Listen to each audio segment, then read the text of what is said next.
ایک زمانے میں ایک وسیع اور عریض شہر تھا جس میں ایک عقل مند کبوتر رہتا تھا۔ یہ کبوتر اپنی ذہانت اور روزمرہ کے مسائل کے غیر معمولی حل کے لیے جانا جاتا تھا۔ ایک دن کبوتر نے دیکھا کہ گرمی کی شدت سے کنویں سوکھ رہے ہیں اور انسان اور جانور پانی کی کمی کا شکار ہیں۔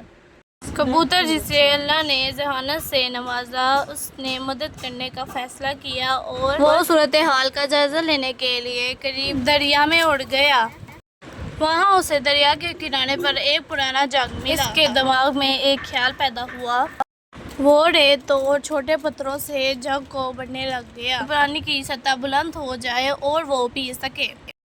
وہ جگ لے کر قدم با قدم شہر واپس چلا گیا، جہاں لوگوں اور جانوروں نے اس قیمتی کنویں کا شکریہ ادا کیا، ہیرو کے طور پر منایا گیا اور شہر کے لوگوں کو معلوم ہوا کہ چھوٹی سے چھوٹی مخلوق بھی بڑی شفقت اور حکمت کا مظاہرہ کرنے کی صلاحیت رکھتی ہے۔